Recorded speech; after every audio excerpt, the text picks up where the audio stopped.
Hey, welcome. Happy International Women's Day. My name is Chantal, and I am the founder of Sister Shack. And I'm just so excited to be here tonight. I actually can't believe I'm getting to do this. And I can't believe this is my job. I'm so excited to be here with you all. And today I have four amazing guests. So, yeah, I just want to just say thank you to everyone who has supported Sister Shack for the last 2 years. It's been a real honor to meet so many women and non-binary people who have just really supported us and have believed in what we do. And some days when I'm just thinking, what am I doing with my life? What's happening? I remember that Sister Shack is here and is still going. So I'm just really, really thankful to all the supporters and just everyone who has taken part, everyone who has come along to our events. And I just can't wait to be back with our live events again. So I'm not going to waffle on for too long because really, we came here to listen to four amazing women. So today I'm going to be speaking to Bria Quinn and Ona Quinn from Bratakus. We've got Estella Adeyeri from Big Joanie and Allison Wolfe, the infamous Allison Wolfe, who was a pioneer of Riot Girl. So yeah, what else can I say apart from let's go? Hi, everyone. Hey. So nice to see everyone. Hi. Unfortunately, we can't have Bratakus on screen today, just voices because of their signal. We'll explain a bit more about that later, but they're in a very rural part of Scotland with not a great signal, so we'll just have to have the voices today. But I'm just so glad that they're here. So Estella, could you start just by introducing yourself?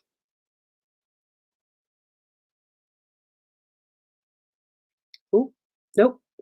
Okay, we'll go to Allison and then we'll come back to Estella. Mute myself. Okay, yeah. Hi. Okay, I'm Allison Wolfe, and I live in Los Angeles. And I guess I grew up in Olympia, Washington. I was fortunate to be raised in a really liberal household, at least when I was with my mom, which is the school year and stuff. And she was like a lesbian feminist, started the first women's clinic in Olympia and stuff like that. So we had, those conversations were happening really early on in our house. But still, I believe that each person has to kind of find their own way and their own style, of being active and activists and stuff. I ended up starting a band with my friends Molly Newman and also Aaron Smith, Bratmobile, and also a fanzine with Molly Newman, Girl Germs. And we were part of Riot Girl, really inspired and in conjunction with Bikini Kill. And I don't know, I've been in a lot of bands and stuff like that.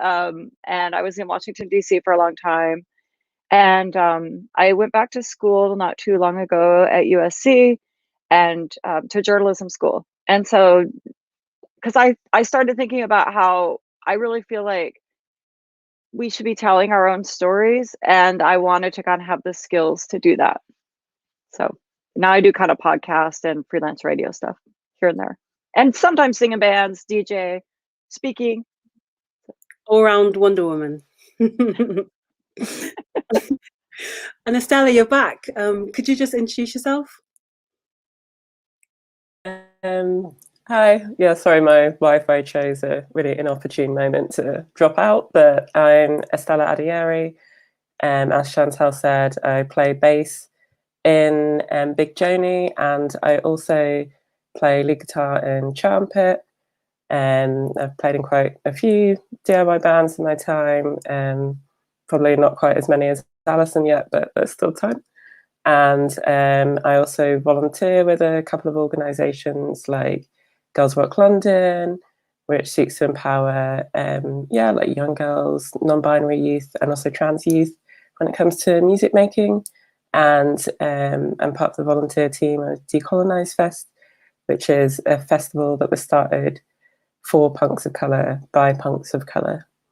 So yeah, happy International Women's Day. Thank you, and happy International Women's Day to us all. Bratakus, are you there? Hello, yes, we are. Hey, hi. Could you introduce yourself, both of you? Yeah, I'm Bria. I'm Ona. Yeah, and we play in Bratakus, which is possibly the only hardcore feminist punk band in Murray. Yeah, probably in this part that we know of. Yeah, in this part of Scotland. And we also volunteer at Girls Rock Glasgow, which is similar to what Estella was saying, but only in Glasgow, teaching young girls music and feminism and all those great things. Okay, thanks very much. Yeah, I want to ask you all some more about your some questions about the sort of style of music that you play a little bit later. I just want to let everyone know out there if there's any questions that you'd like to ask. If you just drop them in on the Facebook page on the stream, and Steve, who is doing our tech today, will pick them up and let me know, and I will ask the question to the panel. So yeah, I want to ask you first of all, Estella. How would you describe your music style to everyone who hasn't heard it before, or even if they have, how do you describe it? I guess there's quite a few different influences going on if you listen to Big Joanie. So I'd say we usually draw from everything from like 60s girl groups to like riot girl bands, to that kind of like post-punk of like the 80s and stuff, and then also 90s R&B girl bands. So it's quite a melting pot of sounds, I think. But between the three of us, I guess we all have this shared kind of love of like punk music and alternative music in general. So we all kind of like, all of our influences do fit quite well together, even though we might be drawing from different pools of experience at band practice and stuff. So yeah, it's quite a long-winded explanation of what we sound like. No, it's great, and I think you've got that No Scrubs cover that I think that people really like, and I love 90s R&B. That is my absolute era. And yeah, it's really nice to hear that you have that kind of influence as well, because I think that it's nice to sort of cross those genres, especially with like punk music or that style of music. It can be 90s R&B was the kind of non-shouty version of like feminist music, I think, in some ways.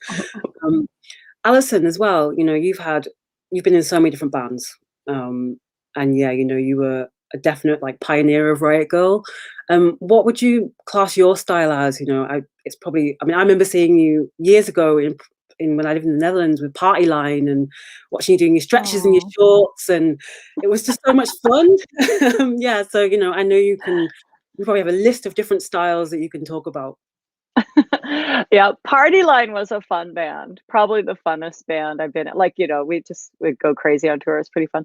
I don't know, like style wise, like, so I sing in bands. I don't really know how to play instruments. I played clarinet in middle school and bass clarinet in high school, actually, but I forgot about all that.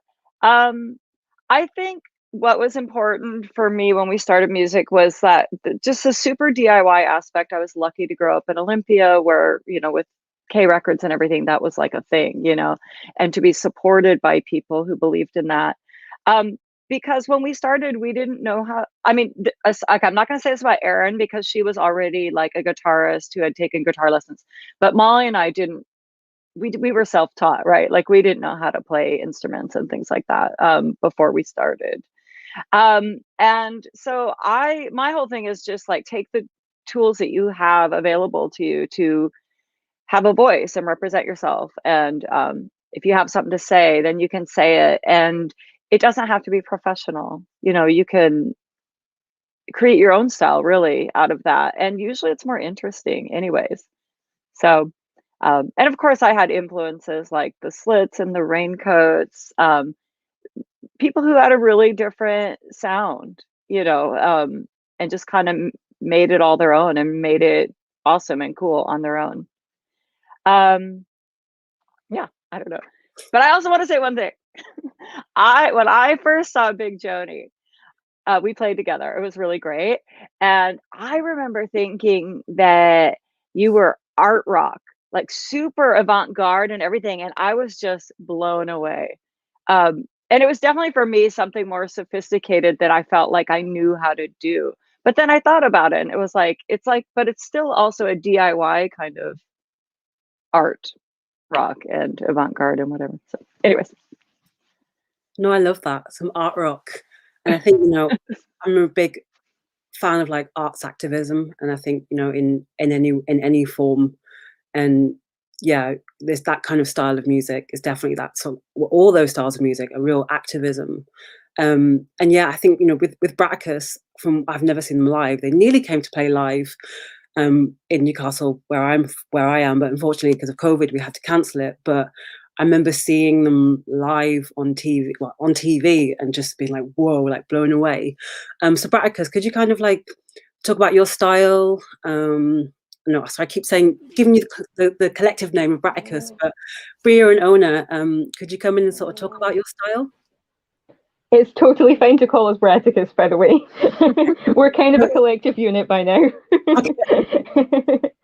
I would say we definitely are super inspired, obviously, by the Riot Girl scene, but also a lot by hardcore music. So we kind of try and mix kind of like Riot Girl feminist punk and hardcore punk, and we really like screaming and shouting and just making a racket, really.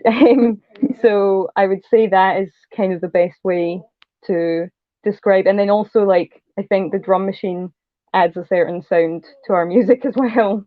Yeah, and then like from a young age, we kind of took influences from bands like the Distillers and Bikini Kill and Bratmobile, obviously, and also bands like Minor Threat and the Dead Kennedys. So they are all kind of in there. Yeah, I can totally hear those influences. It reminds me of like going to things like Reading Festival when I was a kid and a teenager, and hearing those like really loud like rock punk bands, and you can definitely hear it with your influence. It's probably out of the four people, definitely the most shouty, real like hardcore, like that screamy sound, which I really like love to hear and get all of my aggression out. And seeing you both do it, I find it amazing to see. And when I think I saw you on TV, and that's how I kind of came across and was like, whoa, who are these people? Like, I need to find them. And, yes, thank you so much. Yeah, thank you. I think it was the Girls Rock School documentary that came out. Oh, yeah. Hidden Lives. Yeah. Pardon? Hidden Lives, I think it was called. I can't remember what it was called, but yeah, it was. I don't know if anybody's seen that, and if you haven't seen it, you need to watch it. It might be on iPlayer, but it was a really cool documentary. And seeing you both just like shouting and screaming, I was like, yes, gotta find you. And Estella, I want to ask you this. It's okay. How do you find navigating the music industry as a woman, especially as a woman of color? Yeah, like I guess it's interesting looking at like the music industry TM and the kind of where I came from with making music. So I guess so I started off in like more kind of DIY music communities. I did tend to be like playing venues or performing with people who were interested in trying to build an inclusive scene. So even though like there were obviously, I think we knew, and part of the reason why something like Decolonise Fest exists, for example, is to try and address like things that hadn't been really being addressed in the punk scene, like the big issue of race, essentially. And so a lot of Decolonise Fest is about trying to decolonise the punk scene and make it clear that Black people and people of colour have obviously been a part of this scene for a long time and should expect to be represented at those kind of events as well. So, but yeah, I guess like there's a noticeable distinction between being in a scene that's willing to have those conversations and then entering like the sphere of the industry and seeing how little progress has been made in many ways. So yeah, it felt like almost a little jarring having, you know, quite a celebratory day like today and seeing like industry places like tweeting about it and whatever, when I think the industry definitely has a long way to go, and I don't think it's necessarily that welcoming to women of color, if I'm honest. So yeah. No, I would agree. I would definitely agree. I DJ, but I don't play music, do gigs, but I know that even as a woman of color who DJs and also a woman of color that makes audio, and audio in the sense of like documentaries, I am one of very few people that do that in the Northeast that I know of as a woman of color. Mhm. And it doesn't feel very welcoming. Like if I DJ in places, I don't feel very welcome sometimes. And you know, you see the lip service that music industry does, but actually what are they doing behind? They're not doing a lot for women, let alone women of color and non-binary people of color. And I spoke to Alison about this actually. I did an interview, which I haven't released yet with Alison. And I want to ask you that, Alison, as well. You know, you've navigated the music industry as a woman for a long time. But also, you know, we discussed about the Riot Girl movement, and did it leave women of color behind? And I think, you know, we discussed that, and I know that you kind of had a different view on that to maybe that I even do, or some people. But I suppose when you're in it, it's hard to see it maybe from the outside. But what do you think about dating it as a person, you know, woman, and then as a woman of color? You know, how do you feel? Right. You're not a woman of color, but you know what I mean. You know, what did you see when you were doing that? Well, I think that's the main point, like what you said, like I'm not a woman of color. So in some ways, like my opinion about this doesn't matter, because it's like how did women of color feel, you know, like by this. And so that's what matters when we're talking about this subject. Um I I think that it of course, Riot Girl fell short. And I mean, I don't want to say it was all white women and all middle class women, things like that, but because I say that just because I don't want to ignore or alienate the people who don't fit into that category or box, you know. But at the same time, it was predominantly so, especially predominantly white versus the class thing. But I think, you know, it's like, of course, so many ways that Riot Girl fell short. And it's not that issues of like race, class, gender, sexuality, all these things weren't being discussed or, you know, talked about, read about, and everything. But it's just that, like, kind of who started it and who was behind it. And often the group or the sentiments or the messages are reflect who's in the group, right? And what are the main concerns of the people who are in the group based on their lives, you know, and how they grew up and who they are. So yeah, it wasn't enough. And then I also sometimes worry about, even when we tried to you know, be more diverse or inclusive, it's like it can come across tokenistically, you know. And so I also feel for all marginalized people who feel tokenized as well. And which I think, you know, especially I guess we experience a lot in the music industry, but in life in general. So yeah, so I think what's kind of interesting is how people in a more modern times have taken Riot Girl, as far as maybe the name, but maybe not, but even sometimes some of the tenets of Riot Girl, excuse me, and updated it more, you know, to kind of just make it a lot cooler and more progressive and more inclusive and things like that, and intersectional. So And I applaud that. how did you find navigating it as a woman? You know, in the, you know, a few years ago, where it was probably pretty much the same as it is now, really, probably just a little bit more hidden now. But what kind of, you know, thing did you experience? You know, because again, gender is an issue in the music industry, you know, and the spaces that we kind of have to navigate through as women or non-binary people can be really difficult. And I'm just wanted to know, like, how did you find that?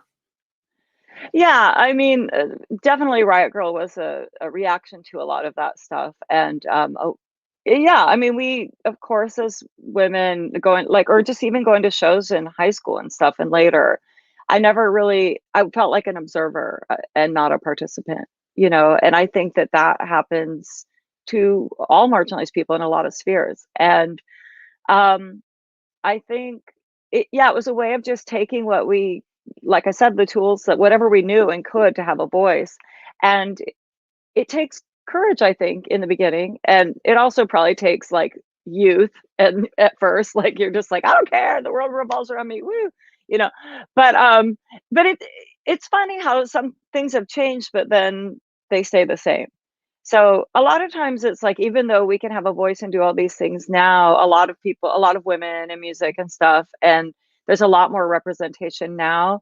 I still feel like not taken seriously a lot of the time, and that a lot of women in music and BIPOC in music and just and LGBTQ people in music, it's like they're just not really taken seriously, and they're often tokenized, and they're often told that there's only room for one of them or one band like that in this lineup or in this festival, you know.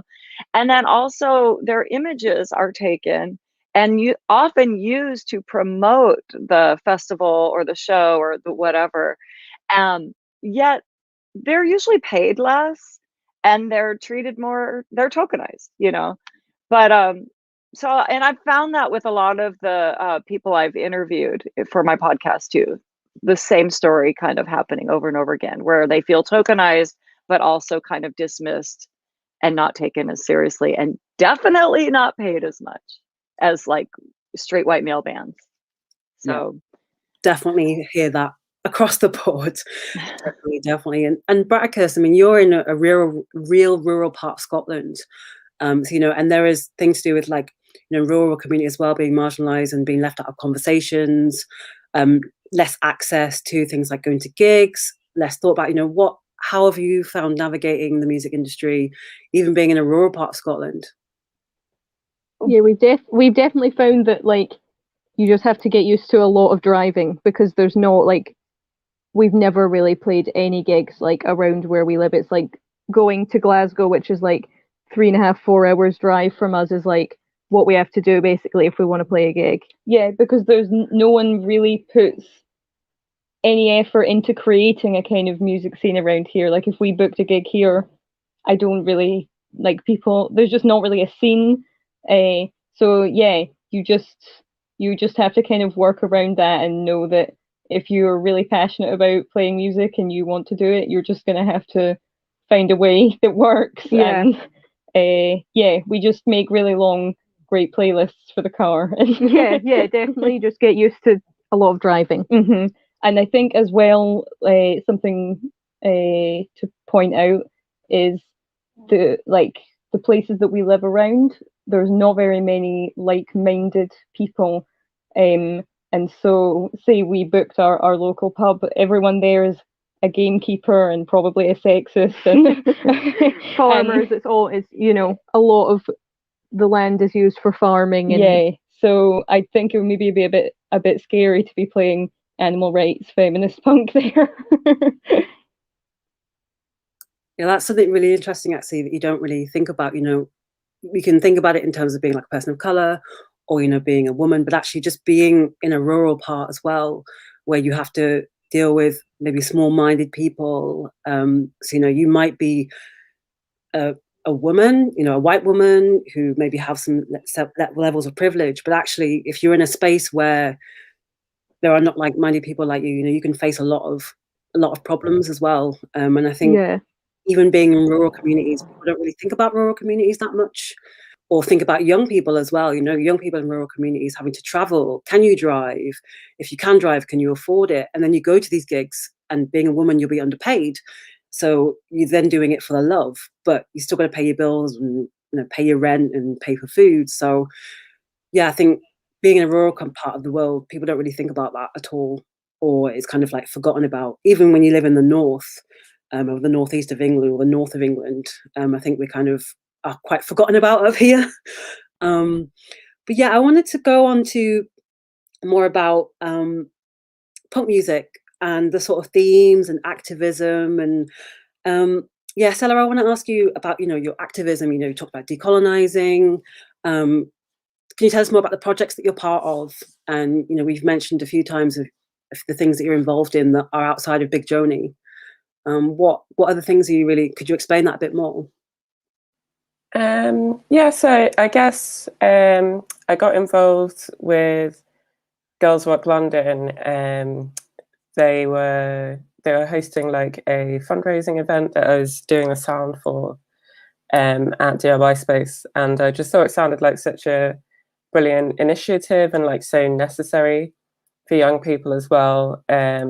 So like Girls Rock site, that part of the reason why they target people from marginalised genders of 11 to 16 for the youth camp is because studies have shown is that that's when, for young girls in particular, their self-esteem is at its lowest point. And so a really big part of, I think, the Girls Rock ethos, not just in London, but for all the other branches across the world, I think is actually like kind of intervening in that period and building up self-esteem and yeah, just empowering young people to go off and start bands if that's what they want to do. Because yeah, often we don't know how to access that kind of thing. Or for example, like Bratakus, if you're not around people who are interested in that or are on your kind of wavelength, it's hard to know like how to get involved in music, or yeah, like how to even, like decide like if you want a bass or a guitar, things like that.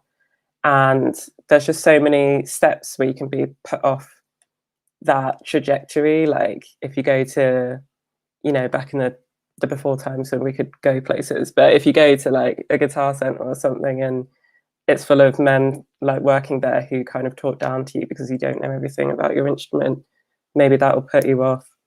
Maybe people telling you that you can't do this certain thing or that drums aren't for you, for example, can put you off. So I think having something like the Girls Rock movement to intervene in all of those obstacles that are quite common for young women in particular to like stumble upon, it's really important. So that's what attracted me to volunteering with them. And yeah, for Decolonize Fest, that was kind of started off the back of like a Facebook post by Steph from Big Joanie, who'd asked if people would be interested in a Black and Brown Punk Festival, and it turned out loads of people were interested. And then they held like the first meeting of the kind of core volunteers who run it behind the scenes. It's probably about a core team of about 10 people now. And yeah, part of that, like I mentioned earlier, was not only like focusing on POC bands that are performing today and like should be getting booked because they're amazing, but also really shining a light on the history of people of color in punk. And yeah, just proving again to, young people of color who are into alternative music that they have every right to kind of be in those spaces, and that, it's not any of the messaging that we might be told either externally or sometimes from within our own communities that that's like white people music or anything like that. Like people of color have always been in the alternative scene, and Sister Rosetta exists. So like it's basically to say like the scene is for us and kind of celebrate ourselves in it as well. Yeah, I totally, absolutely like relate to that. With even when I was younger, from my own community, I get called like an Oreo because music that I liked was for white people having tattoos, piercings. So it was kind of like from both sides, not the lack of acceptance on both sides. Don't fit in one box, don't fit in another box. Where do you go? And I think probably when we were a bit younger, we didn't have these spaces so much to kind of or visually see people like us, and to know that you're not alone, and actually there are loads of people that look like you who like punk music, like rock music, like tattoos, like piercings, visual representations of us. And I think it's probably why it's so important to have people seeing Black DJs, Black and Brown DJs, women, seeing punk sisters, you know, seeing all of that. And I think even with COVID, you know, the amount of things I've been able to see that I didn't even know exist, all of these panels that I've seen, I'm like, whoa, there are people, even more people that look like me out there. There are loads of women, there are loads of women of color. Like, wow, where have you been? Because I haven't seen you, but it's about having a platform, isn't it? About exactly. And I think, like Alison mentioned earlier as well, like the importance of like writing our own stories and making sure like the stories of like people of color in punk and women in punk aren't forgotten. And because like I think historically they tended not to be archived as much as like the great men of rock who get like tons of books written about them and stuff, and like put in the Hall of Fame and things like that. So I think Girls Rock like and Decolonize Fest both for me form a part of like working on both like creating a better space for people in the future and also making sure we don't forget the people who were kind of paving the way of the past, who often don't get written about in like mainstream press, for example. I totally agree with that, and I think it's something that I'm hoping that when we can kind of have a sense of a bit more normality, whatever that will be, that there'll be some significant changes made, because you know, the cultural sector here, and I'm sure in America as well, and in Scotland, has taken a big drop, and it needs to come back, but it needs to come back differently. We need to make some like serious changes for music in the future and all the arts really. And Bratakus, you know, what do you do outside of playing your really hardcore rock music or punk music? You know, what do you get up to, and you know, what other waves are you making? Well, we both write other kinds of music. Like we're always writing. We're into like loads of different styles of music, not just punk at all. And we're both like are always writing songs in like lots of different genres. So definitely we get up to like a lot of other kind of musical things, but also we're both artists. We do art, both of like actual art, like drawing and painting and things. And just writing other things as well. And we also like to make movies as well. That's another thing that we don't get as much time for these days because we're more music takes up most of our lives, but we used to make a lot of short films and we're really into film and things like that. And definitely just living where we are, like going out, just walking a lot and seeing is just such a great place that we live for doing that. I just go with my dog. A lot of foraging. A lot of walking, and then foraging, researching kind of plants and things like that. We're really interested We're in that. very interested in living sustainably and kind of growing and collecting your own food and things like that. Maybe we'll see the Bratakus Forager's Guide coming out in the next few years. Someone on the Facebook page, James Dalton, says, I think music as a subject is taken more seriously in schools in the UK these days, but I think it's more technical prowess rather than what the extra girls rock deal with. Not quite 100% sure what that means, but I'm sure some of the rock people here would know what that means. But yeah, I think, techno prowess, actually. Yeah, it seems to be like how you can play something and how good you are. So, you know, like Estella was saying, you go into a shop and someone's like, yeah, but, you know, you're a girl. Can you really play like that? Or, you know, can your nimble, delicate fingers really play this guitar or play those drums? Are you sure you want to be playing? You don't just want to play the flute. Surely that's more suitable for you. But yeah, it kind of seems to that whole DIY feeling doesn't seem to be something that's really appreciated, I think, as much as maybe it should be. And I think we've got a question from the audience at some point, but I'm just going to ask Alison as well. I know you make a podcast, and I know, Estella, you do a podcast as well, don't you? But yeah, Alison, can you tell us a little bit more about the podcast you make or that you were making? And yeah, I know about it, but can you tell everyone else? Yeah, it's called I'm in the Band, and I named it actually, well, it was after a Bratmobile song, but the idea is that I'm not with the band, you know, I'm not holding my boyfriend's coat or whatever while he's on stage, but it's like just reminding people like, hey, I'm in the band. And I even just the title is like, because how many times I've played shows, and this still happens, where you show up to a venue and they won't let you in, or how you're overly questioned to go backstage because you don't fit what the bouncers think a person in a band is. They don't think it's a woman, you know, and very, it's going to be like, I don't know. Anyways, it always happens. And so I just wrote that. It's like, no, I'm in the band. So, anyway, so it's called that. And so the idea was to interview people within the kind of alternative music scene, generally people from bands I like, and who are not, you know, who are marginalized in some way or the other, you know, where they don't necessarily feel or fit the mainstream description of, like, you know, who's usually centered. They're not the centered people usually in music or in other things too. So yeah, I it's really been interesting to hear. I just love hearing everyone's stories, but I'm also just kind of trying to help bring those stories to light. And I think that what Estella said was really interesting and true. It's like, it's not that people like women and BIPOC, LGBTQ, all these people, it's not that marginalized people haven't been there all along and haven't been doing all these things all the time. It's just that they're often erased, ignored, all these things in the history making, in the publicity and stuff. And I've talked to Alice Bagg about this a lot too. And she often talks about the early punk scene, let's say. She was someone I interviewed.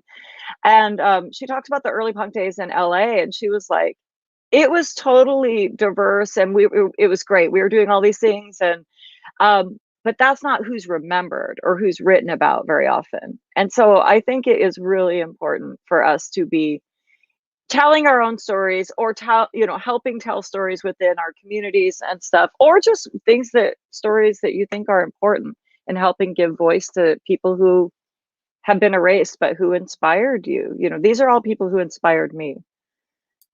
And even if they're younger than me, they continue to inspire me. Yeah. Okay. Yeah, that too. Inspire. Freudian slip? I don't know. Yeah. I know. I'm on my way out. Just saying. I found my first gray hair on my head and I was like, what is this? Yeah, this is like what you do to gray hair, but I just pulled it out like straight away. Oh, wow. Yeah, Mike on Facebook said that he loves your podcast. Oh, thank you. So Me yeah. too.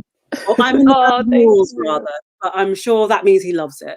But yeah, it's really awesome, and that's why I wanted to speak to you when I did the interview with you after hearing, you know, I'm in the band. I was like, people need to hear this more. Definitely, we need some more. We need more. I know. Well, I did the 2 special episodes for about the DJs in DC for the Smithsonian, and that was actually really well. I'll talk about it. I loved it. Those were my favorite. But you're right. I need to do more. I'm working on it slowly. I think podcasting is a really good progression from, you know, if you're a musician. I think it's, you know, you kind of know, you have that sort of sound, lyrical feeling already.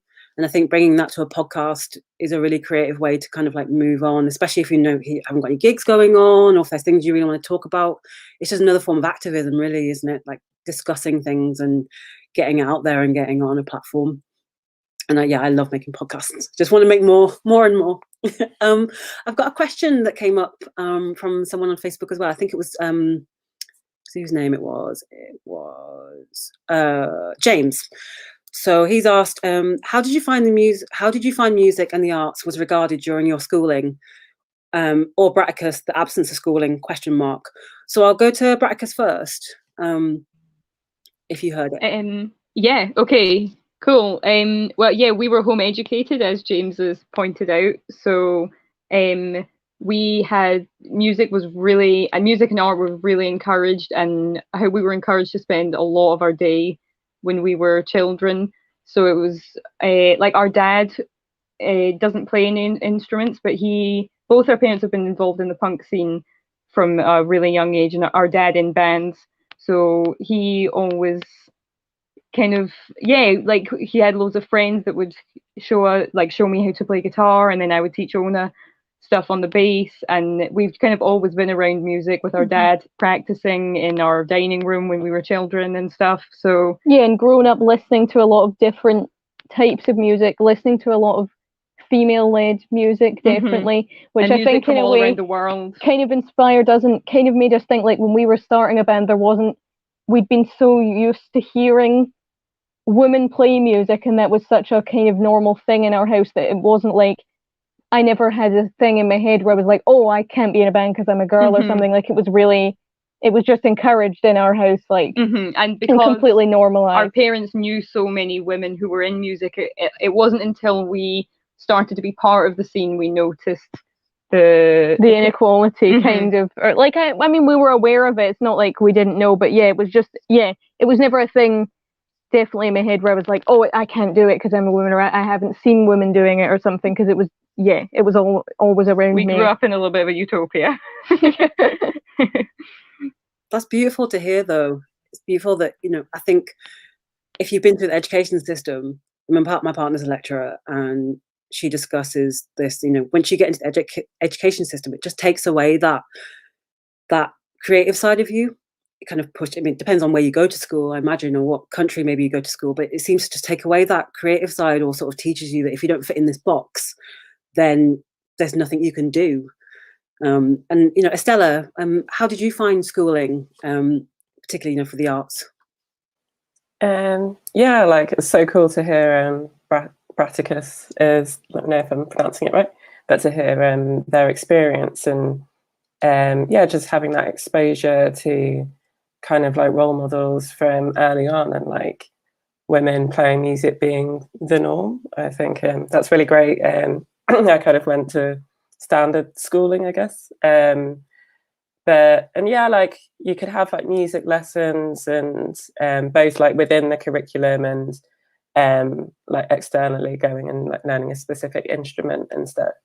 But yeah, obviously, like, I think in school in particular, there's a lot of focus around like going through the grades and like doing the theory and all of that, and kind of like they're quite structured and rigid, and yeah, maybe like not quite as creative side of it. Like, I know in, like, I did music GCSE, and I think there is some like composition part of it and stuff. I can't remember, it's a while ago now, but it's not so, it just didn't feel like yeah, there was that much room for experimentation. And also often I would end up playing like music that I didn't really like. I mean, like, I did do the first couple of grades of rock school, which was quite fun, definitely compared to doing something like piano grades, because they make it like modern and stuff. But it kind of makes you feel like, oh, there's one way to play guitar, like there's one right way, and I need to learn it perfectly, otherwise I won't be able to like play with other people or play in bands and stuff. And like, it took till I think quite a bit later to learn that that's not true. Like, there's so many self-taught musicians and who make really interesting music sometimes because they're not following any particular like sort of standardized structures. So yeah, I think that unlearning for me was helpful. And yeah, it's another part of why I like girls rock as well, because like, you form a band and play a gig in a week if you attend a girls rock camp, and part of that is just showing like there's no standard you need to meet to be worthy of being on a stage and being heard and having people listen to your music and what you've got to say. So yeah, that's it. It's unlearning. There's a lot of things we have to unlearn from when we leave school, and it's kind of hard. How do you unlearn it if you're not around people that can kind of almost teach you how to unlearn? We know people, or support around you to help you unlearn. I mean, there are things, but you, as humans, I think we learn from being around others and like-minded people like us. And it's so nice to hear that Bratakus have had that from like childhood. You know, I think it's that's a pretty rare situation. And even when I went to school, I wanted to play violin so badly, and my school were like, no, we can't, there's not enough for you to play. So I never got to play. And I'm so like, I love it so much. I hear the violin, it almost makes me cry. But I always think back about how I was told no. That little part of like creativity, it was just a big no. You know, there's not enough. It's almost like hearing you're not enough when you hear there's not enough for you. And yeah, Alison, you know, your schooling, was it a similar occurrence? I know you had quite a strong, you know, feminist mum, so probably, yeah, just do it anyway. Yeah, I mean, well, you know, it's interesting. Yeah, my mom was a total feminist, but she also wasn't very involved in our schooling. I think also because, you know, she was like a lesbian in a small town, and this is back in the 80s, and I think she felt kind of ostracized in a lot of ways at first, and she had to work really hard to start her business. So she really was not involved in our education at all.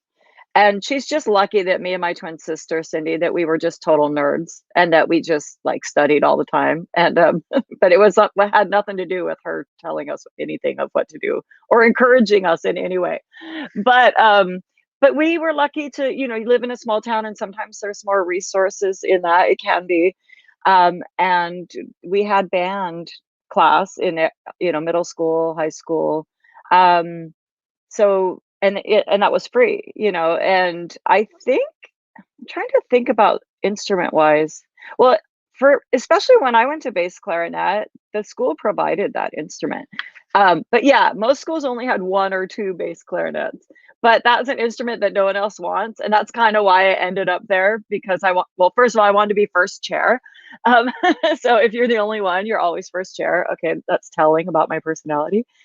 But but also I remember in 5th grade, one my teacher kind of gathered a group of students for an after school program that he started, that was called the Music Kids, and that's like all one word with a K in the middle, capital K. And we would do kind of like we would just do covers of like Jimmy Buffett and Beatles and Neil Diamond and stuff like that. And we would just kind of perform with jazz hands and matching shirts and stuff and sing these songs. And we would sometimes go to like different care homes and things like that and sing. It was totally ridiculous, but I think it kind of, you know, it was just another musical thing to do. But then I think it's important, something like Girls Rock, like I think it's really important for people to be able to do these things outside of school, because in the end, or at least I don't know, even though I was a goody goody in school, in the end, school stuff is not cool. Well, I don't know, but I think you need that encouragement and you need that creativity. But at some point, I think you start thinking a lot of things aren't cool. And I remember thinking like, whatever I did in school isn't really that cool. But what you start doing outside of there is super cool. So that's kind of also why I love Girls Rock, because it builds that kind of self-esteem in young women, young people, through a medium of music. But it's also just really fun and awesome. And it's not mandatory. It's not compulsory. So you kind of feel like you did that, you know, I don't know, you chose to do that. Trying to but I'm not very trained. No, yeah, not really. Trying to force a child to play music is quite, I say force a child, you know, my son plays clarinet, but he's kind of just like, ugh, yeah, don't want to play, just want to do sports.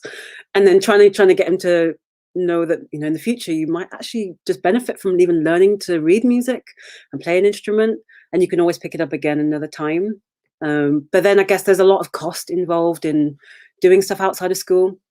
And if you're not in an area where there is a place for you to go, I mean, self-learning's okay, but you have to be quite motivated to do that.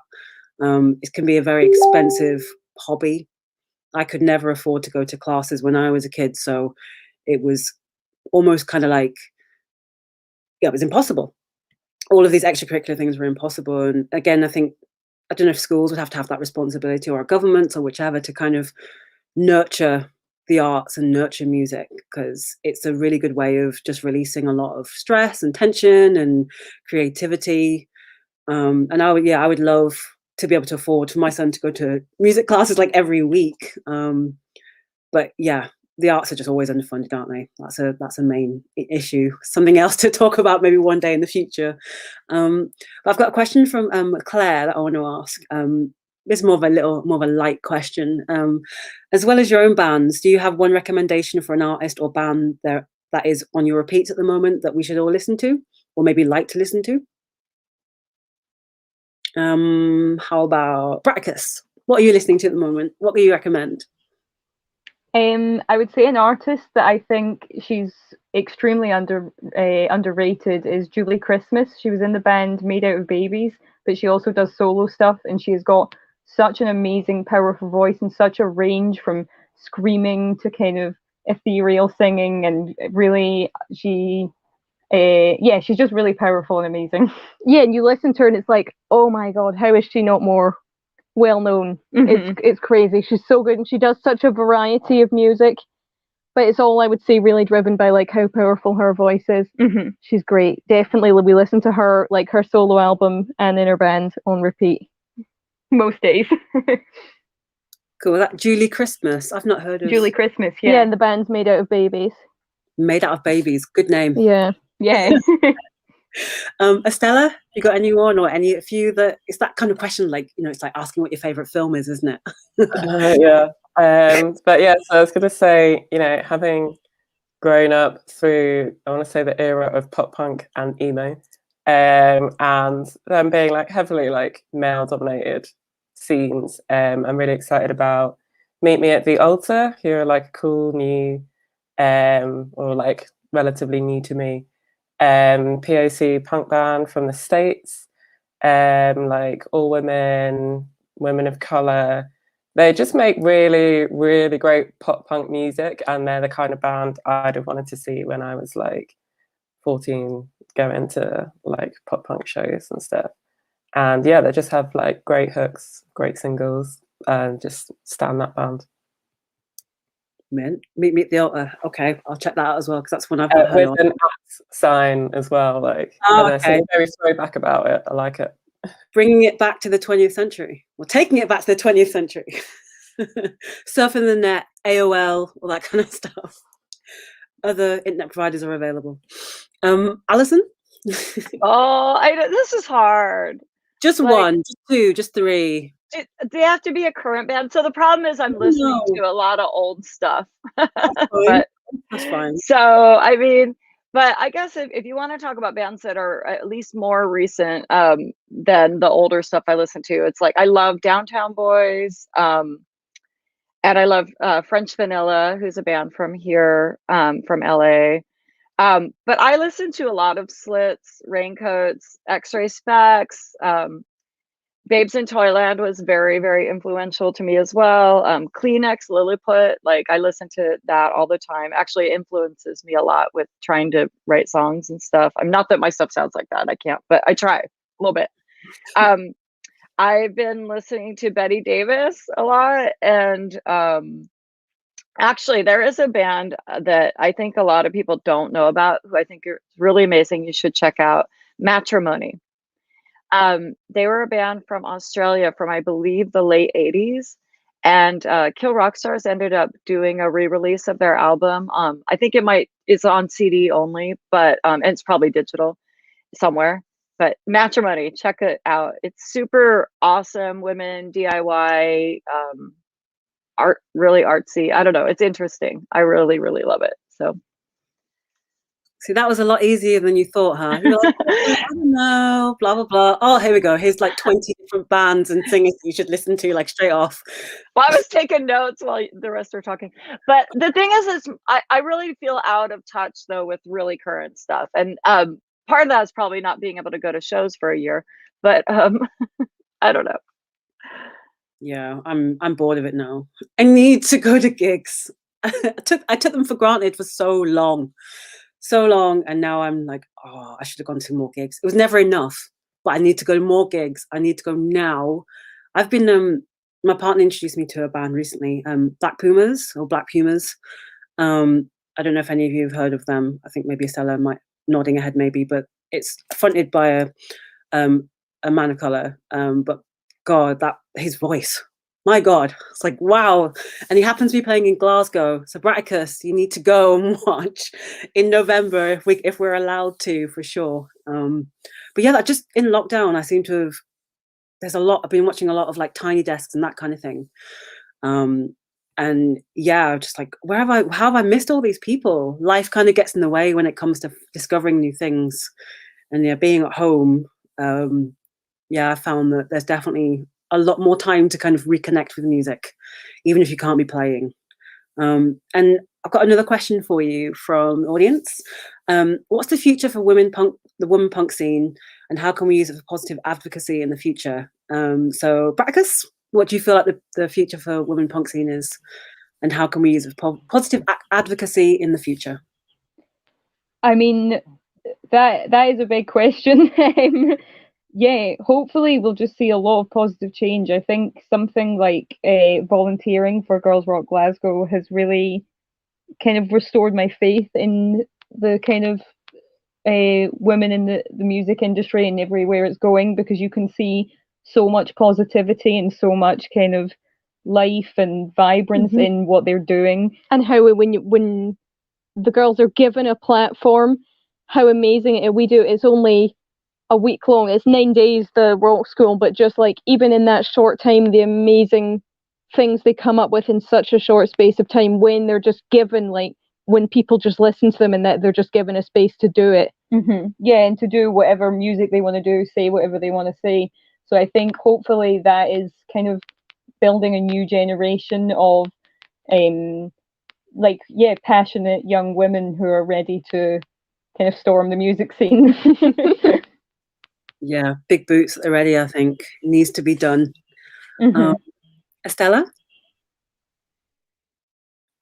I would hope that it would continue being somewhere where people feel confident to speak up for the people who are like existing at the margins of society. I think like here in the UK, like with our media landscape, for example, it's like so extremely transphobic at the moment. So things like making sure that our scene remains like a trans inclusive space and an empowering space, and somewhere that everybody feels welcome. Like I think inclusivity is a term that gets bandied about, but maybe not practiced quite as well as I'd like.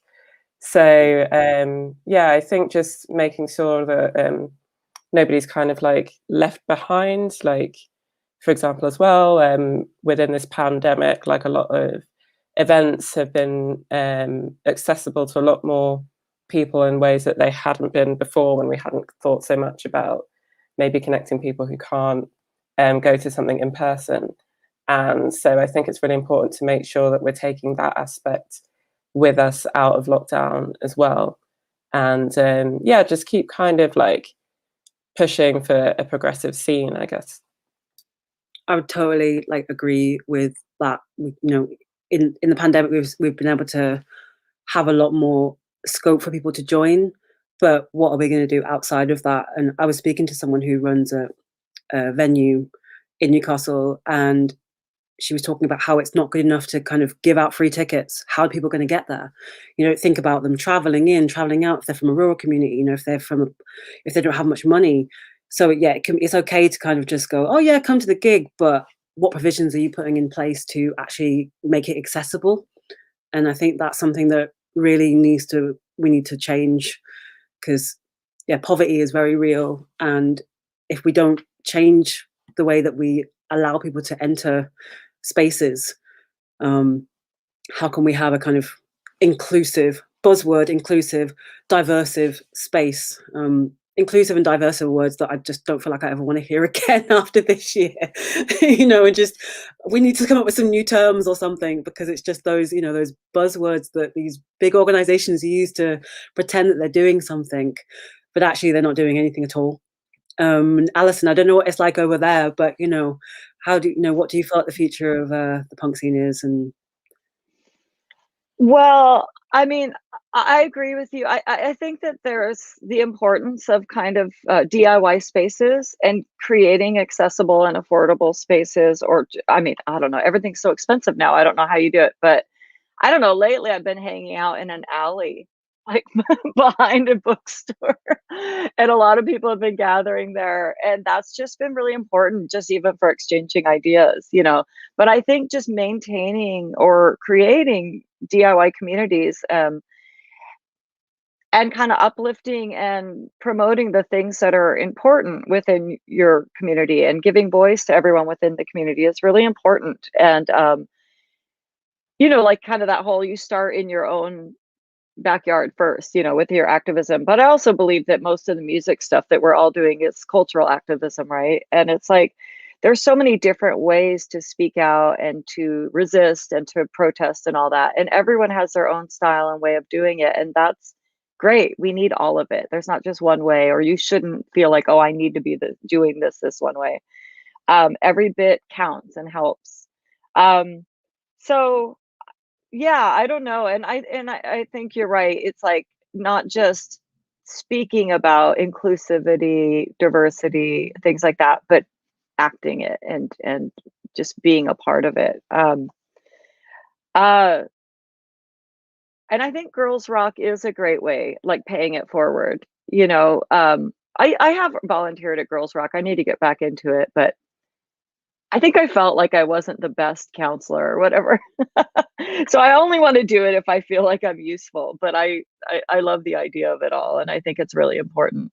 And it's also, I wish I had that kind of self-esteem building activity when I was young. And maybe I would have started doing everything earlier, because I didn't really start doing music and stuff until I think 19 or something.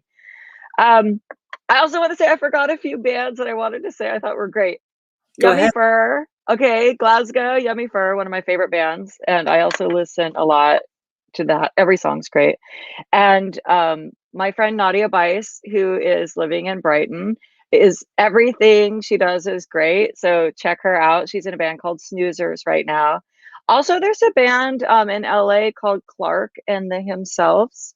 It's really just a single person making all the music, lives in my neighborhood. Really great. Anyways. You know, I want to go back to something you just said there, actually, about, you know, about Girls Rock and didn't feel like, you know, you were a good enough counselor. Yeah, about imposter syndrome. You know, I think until International Women's Day, it's probably a good time to talk about that, because, you know, we have women have, and women and non-binary people probably have a lot of imposter syndrome. It's something that is just in every core of my being anyway. I never feel good enough. I never feel like I'm doing enough. Superwoman complex as well, you know, I want to do everything. I want to fix the world, destroy the world, be the world, etc., etc. So Alison, you know, what makes you think that you're not good enough to do that? And, you know, counseling, saying that I wasn't playing music until I was 19, etc., etc. You know, do you feel like you have imposter syndrome? Oh, of course. Yeah. Oh, I for sure have it. But well, I don't know. I remember Nadia and I volunteered for the New York Rock Camp a long time ago, and I think we were always getting in trouble.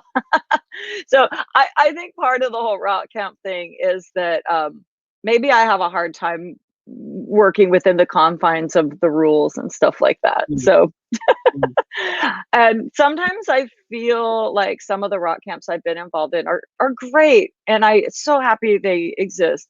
I just don't always feel like I fit in it. Like sometimes the way that it's structured feels a little mainstream to me or something, or the music itself isn't really punk, and then I find that I'm not really able to crawl out of punk.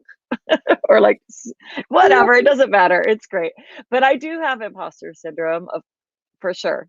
And I feel like I have also what we call punk damage, where it's like somehow I always feel like I just make sure I'm paid less than everyone else and do all these things for free, and, you know, don't stick up for myself a lot, and don't necessarily ask for what I actually deserve, or don't fight for it. But I just want to say that even when women and all marginalized people, even when we ask for it, we don't get it most of the time. So I don't want to say it's like just it's our fault because of our self-esteem makes it so that we don't get what we deserve. It's also like it's obviously structural in society. And even when we demand it, we don't get it a lot of the times. That is true as well. You know, you can demand it, but are you going to get it? And I'm sure we've all experienced that tenfold. Bratakus, you know, what's your imposter syndrome like over there? I mean, even being asked to do this Q&A, we were like, you want us to do a Q&A with Estella and Allison? What, like, why are we been asked? Yeah, definitely. I would say we both feel it. And I think, yeah, you just completely, women are really made to feel that. You kind of feel like it's one thing being in a band, but being in a woman in a band, it's like you have to work extra hard to prove, oh, I'm a really good musician and I'm good at doing this, I'm a good songwriter, because it's constantly challenged whether you are or not, or constantly judged, like under the magnifying glass, like, is she doing that right? Does she know, is she only doing this because of this? And yeah. And you're constantly getting, like, at gigs, people are wanting to, like, show you how to use an amp and everything, and it's like they assume you don't know all of this. So then you're you treated feel like that you that. have to prove that you do deserve to be there, and you do know, when who cares if you don't know? Like, you shouldn't feel that you have to prove yourself at every turn, but then you do feel that. That is the absolute worst and the bane of my life. People messing with my equipment, trying to talk to me when I'm at work, or just be like, do you want me to carry that? I'm like, no, I'm fine. Or, do you know, I'll teach you how to DJ one day, or I'll teach you how to DJ this kind of music one day. Like, are you for real? Like, I'm at work here. I'm standing here. I'm clearly booked and you're not. So that kind of says something. Yeah. You know, look who's behind the decks and look who's in front of the decks, and I'll tell you who needs the help. We've had people like showing us how to use our drum machine, and it's like, we programmed that, and then we've been booked to play as a band with a drum machine. We don't really need your help, but thank you. Oh my god. And the physicality. Aaron Smith, our guitarist. Oh, sorry. No, carry on. No, go. Oh, in Bratmobile, I just wanted to say Aaron Smith, our guitarist, she's like been playing music since, like, guitar since she was 13. But at every show, pretty much, she always would get actually not asked, but told what her equipment was exactly. Like, oh, that's a blah blah blah. Like, guys would come up and say that after the show, and actually they were usually wrong. And she'd be like, A, I know what my equipment is. B, you're wrong. And then you get like, oh, you're a bit aggressive. Oh, you're annoyed. Oh, what's wrong with you? You know, you get your periods. Like, really? Like, go away. No, go away. The worst thing for me, I hate, is when people try to ask me if I want things carried for me. Like, mate, I've probably got bigger muscles than you. Like, flit away now. Estella as well, you know, I'm sure this is probably your everyday gig experience, or probably at some point, or someone in Big Joanie has come across someone trying to tell them what to do. But, you know, do you think that feeds into the imposter syndrome as well? Sometimes, yeah, like, definitely. I think was mentioned earlier, that feeling of like, oh, you have to know everything to be able to prove that, like, you're really good at, like, playing guitar, for example, or like, I really enjoyed learning how to do live sounds at DIY Space, which is like a cooperatively run, like, volunteer run, DIY music venue that we had up until, I guess, last year. But yeah, like, it felt like quite an intimidating sphere to move into, especially like having only really learned to do live sound like at a punk venue, and maybe like not had the same kind of like formalized education background that some other sound engineers have, or that, like, you know, when a band's turning up, like, everyone kind of has that stereotype of the sound guy, and they don't expect it to be like a black woman there behind a desk who's going to tell them what to do, and like maybe not put more in their monitors because they've pushed it too much or whatever. So, like, I think definitely in that way I've experienced imposter syndrome, and definitely like seeing the difference in how like my band might be treated turning up to sound check, for example, if there's any men present in the band, or if I'm in a band where there's no cis men present. Like, it's just like a noticeable distinction. Or like, particularly for Big Joanie, when we tour, we have our tour manager Marcus, and like, touring as 4 black punks, like, you can definitely tell that people don't expect to see it and react in a certain way. So yeah, I guess that's kind of a mix of going into a different answer there, but the imposter syndrome there. It's a visual reaction though, isn't it? And they can't hide it. You know, it's yeah, almost wide-eyed, or like, oh, like how do I cope with this now? What am I going to do? You know, how do I talk to these people? You know, and again, like, you know, you're at the venue and they're not sure what you're doing there. You've got like all this gear and like you're on a poster or something. Like, yeah, Allison, I'm in the band. I'm in the band. Yeah. Yeah, I just want to ask you again, Estella, another question that's come in. Have you found with Girls Rock that more Black and young people of color are more confident in creating punk rock music than when you were younger? And in brackets, I found growing up, punk DIY scenes weren't always a space for me. It's hard to say, yeah, because I've only volunteered at Girls Rock London, and we're actually based in Hackney. So yeah, people familiar with Hackney will know that there are a number of POC communities in the area, and so we have quite a diverse set of young people who attend our camps, and we also do like 18 plus camps as well. But yeah, in particular, we're drawing from, I guess, young people at schools in Hackney and stuff who come to camp, and I think, yeah, I do think that the youth who come feel like confident about playing like more traditionally like rock instruments like electric guitar or drums or whatever. But I also think it's really exciting seeing how like younger generations really like blend different genres at Girls Rock as well. Like they seem to have like a really fluid kind of like music sources that they draw from and listen to. I guess because like we're in this, you know, internet era now, like post AOL era.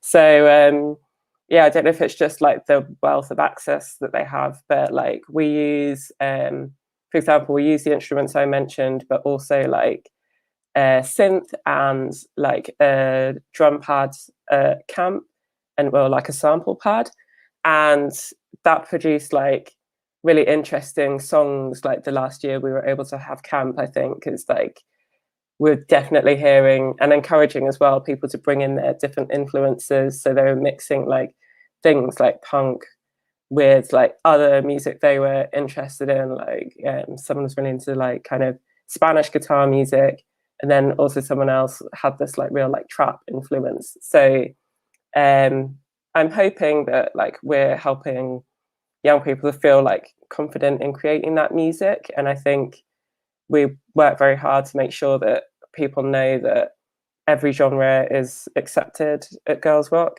and to also try and like reflect the music that's popular in the area that we're in as well. So making sure that we're like reflecting music that's being made in Hackney today as well.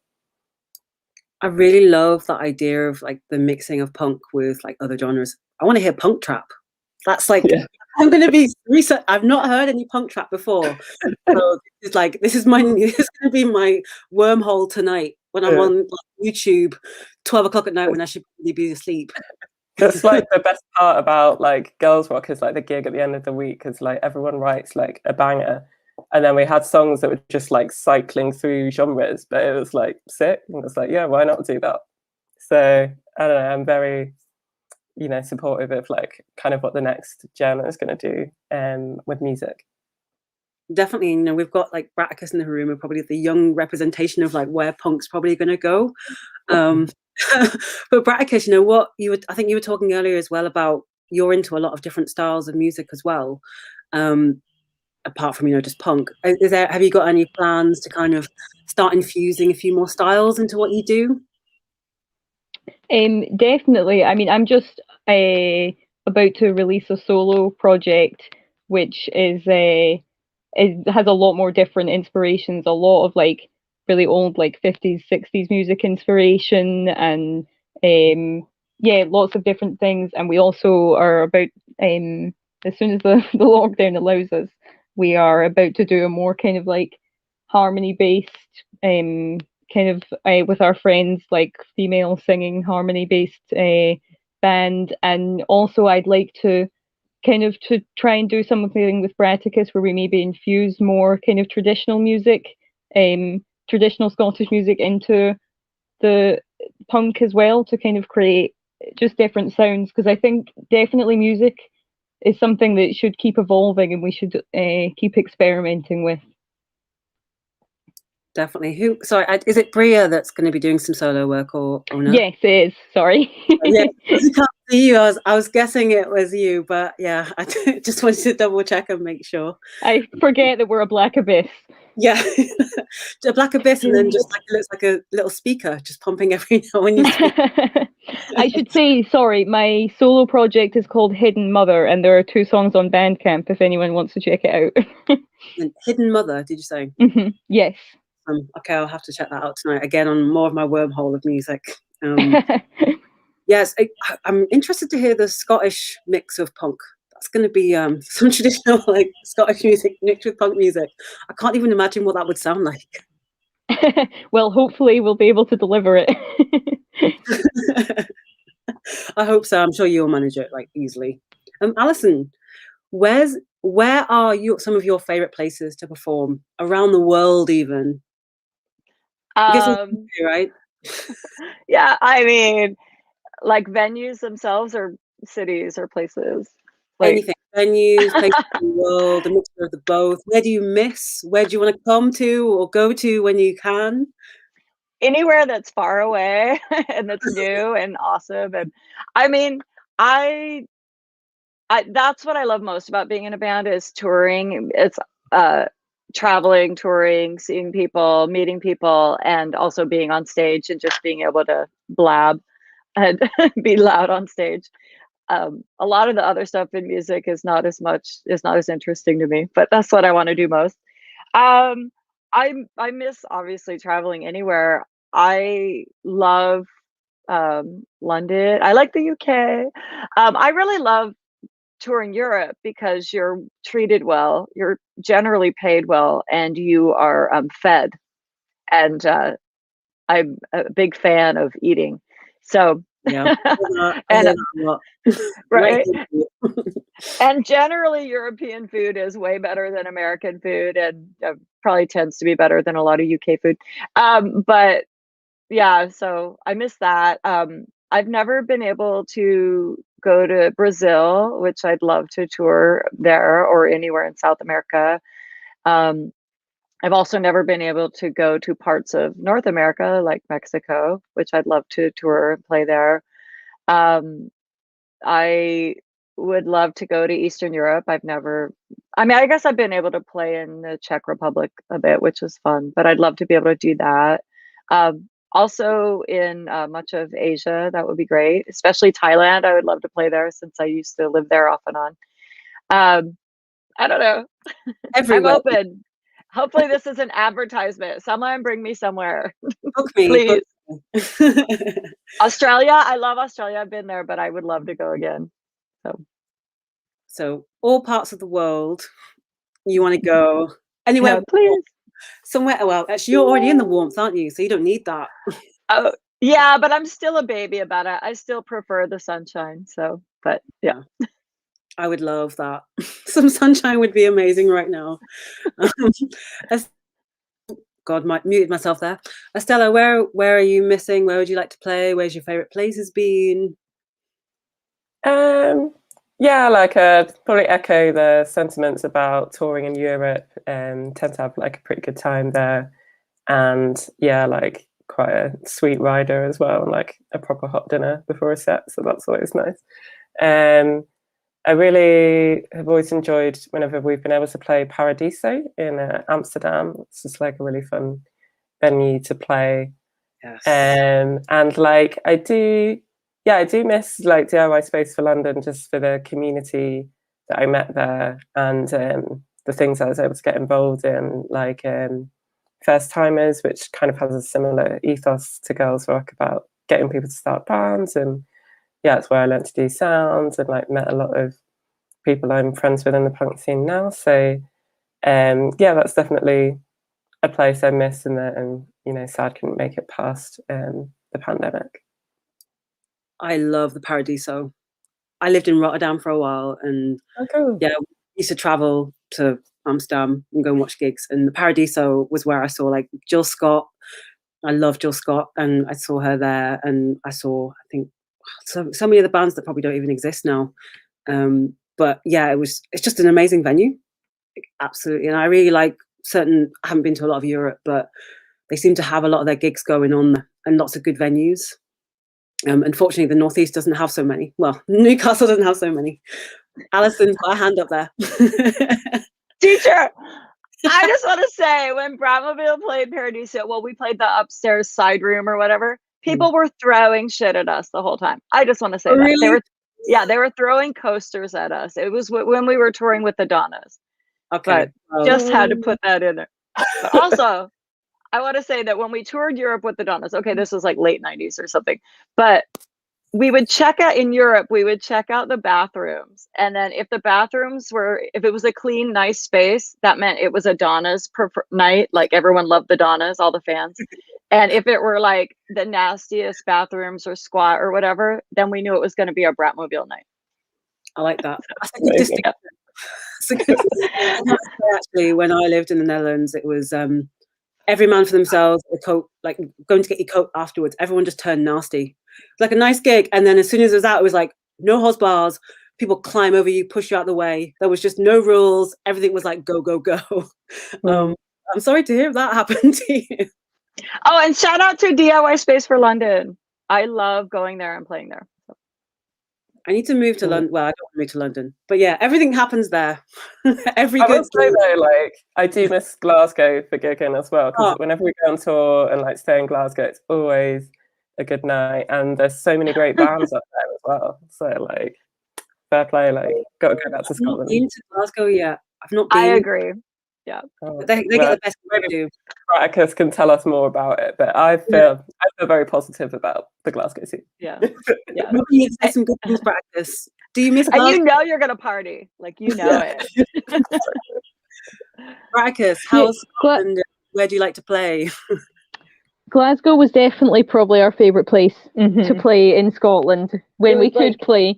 There's a really diverse amount of good bands, and the punk scene was not like it wasn't put in a box of like you had to sound a certain way, or you had to look a certain way. You could come just as you are, play the kind of music you were playing, and if you had the right kind of the same ethics and the same political views and everything, then you were just part of the punk scene, which is super cool. And so you discover lots of different bands of different genres and loads of different kinds of people as well, which is great.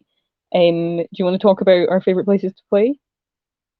Yeah, definitely. One of our best experiences playing was we got a guy who's now a friend of ours invited us to come and play in Gran Canaria, and we were like, we found out about it through a friend of ours who'd been already, this guy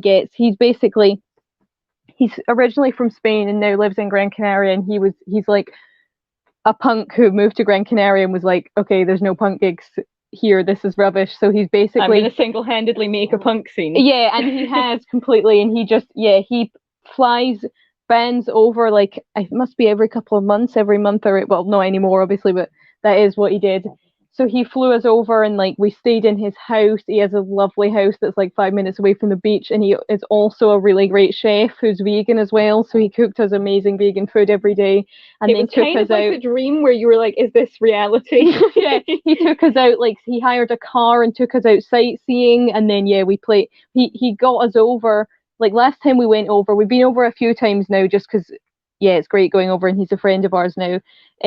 Last time he got us over, we went for 2 weeks, and we went to Tenerife for the first week and played in Tenerife and went sightseeing there, and then we went over to Gran Canaria, played there, and then sightseeing and a lot of relaxing on the beach and things. So yeah, that's such a great place to play, because it's like 90% a holiday, 10% actually playing gigs. And it's just like such a nice change, because usually when you're on tour you don't really get to see any of the places you go to, and like you get to the place you're staying and there's not enough beds, and you realize that there's no food and stuff. So it was just like it was seriously like being in another world. Yeah, he knows how to look after bands. But yeah, also we got to play in Japan a couple of years ago, and that was such a dream come true as well. Yeah, that was amazing.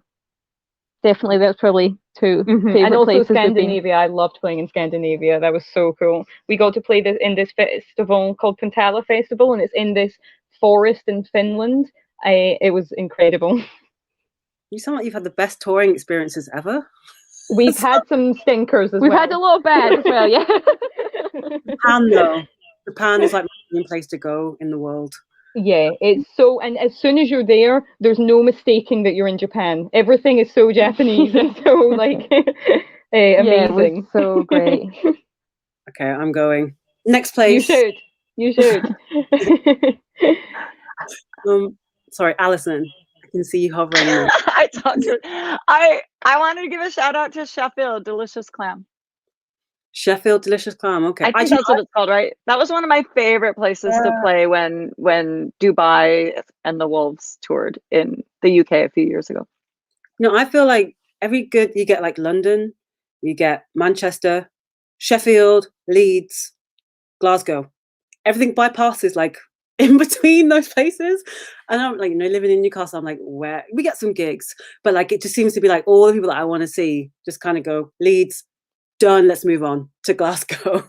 I will say though, like the last UK tour Big Joanie did, I think was November 2019, and we had like such a good time at Newcastle. There's a band up there called Blom, and people watching will probably know. Yeah, and I try to remember the cool festival that we played up there as well. But basically, like I think the first night we were there, we got to like DJ at this like really cool like queer venue after, and then the second night I got taken to like a karaoke place. I think everyone goes, something Joe's maybe, I don't know. It was very busy for a Saturday night and very Newcastle, but basically like the whole experience was great. I think it was my first time there. It's brilliant. It's fine up here. It just seems to be that we don't get the gigs. I think that's the problem. I'll petition for it to change, because like you're gonna have a good time in Newcastle. People shouldn't be like passing it by. You always have a good time up here. I think it's more to do with venues. We just don't have the space. It's quite small. But I think it's just a fact of like maybe venues don't get the gigs. We get the smaller gigs for sure. Sometimes, and we've got like really good mid-size venues. Maybe they're just not well known enough. I don't know. But yeah, the Clooney, Cumberland Arms, shout out to all those places. These are the places that get these like cool DIY bands. And Allison, you'll have to come to Newcastle, come play in these little small venues and like come and just, it's the best. And Bratakus, we were so close to getting you here within like. I know, foiled at the last minute. No. So close. Soon, though, absolutely soon. Maybe we'll have to come up with our own little festival for the. Yeah. I just want to say it was Brave Exhibitions Festival that I played in Newcastle, and they put on an amazing show, like showcase of bands. So you should go and follow them if you're interested in like. Maybe I'll try alternative music in Newcastle. Some Sister Shack / Brave New exhibitions or something like that. Over some programming in there. Be the change, right? Okay, I'm sorry. We haven't got any more time to speak, and I'm annoyed. I wanted to go on for like ever and ever, but yeah, I'm just really conscious of time. I just had so many more questions, and I feel like I'm just in a room full of like really amazing. Well, I am in a room full of amazing women, and this has been like really, really beautiful. But I just want to give you a little bit of time before we close, just to kind of shout out, big yourself up, give all your hashtags, oh my God, I sound like a grandma. Give all your hashtags, like all the time, surf the net, all your TikToks, styling, etc. Just shout out to everyone, and just Estella, we'll start with you. Okay. Just like wanted to say a big thanks for even having me on this panel. Like I said at the beginning, I play in Big Joanie and also in Charmpit. I'm involved in a bunch of things. Like if you ever want to ask questions about like Decolonise Fest or Girls Rock, hit me up. Also on the board for the Good Night Out campaign, so shout out to them. And thanks for having me. Thanks, Estella. Allison, have you got any things you want to say before we go? Shout outs, give you whatever. Go for it. Yeah. First of all, I want to say hi to Selena from Manchester, who I know posed a question that didn't get to be answered, but I thought it was a really great one. But it's not directed at me, but anyways, I just want to say hi because you're one of my favorite people. And then I recently put out a record. since I'm sitting next to my records, Clicky Bitches with Alice Bagg and Seth Bogart. Anyway, so that's a kind of recent thing I've done. It's not really a current band. Well, we're not functional really, but anyways, there's a record. And I started working with these guys, and we're doing this thing called Magic Witch Cookbox. They're amazing musicians. Joey Karam, who is from the Locust and LeShock, and Cody Willis, who's from Murder City Devils and Big Business Melvins. Anyway, so that's in the works slowly. They've done a lot. I'm still writing my parts. I don't know. Like, I think things are maybe starting to look up. Yeah, I'm in the band, up and going again. Hopefully, I'm sitting on like 4 or 5 interviews. So like, Viv Albertine and Mecca Normal, Victoria from Downtown Boys, all that should be coming up. Also, I'm going to start working on another podcast that's about the Olympia music scene. I'll be co-producing, and a history of the Olympia music scene and the International Pop Underground Convention Festival from 1991 summer. So amazing. Get it done. More podcasts, yeah. More podcasts, and lots more music, please. Oh, thanks. It's been hard during the pandemic. It's just been hard to get motivated. Motivation. It's just surviving at the moment, I think, is the main thing that we can do, and just keep our mental health and just look after ourselves. And everything else can come afterwards. Got to look after ourselves first, right? And Bratakus, any like shout outs or social medias or anything like that?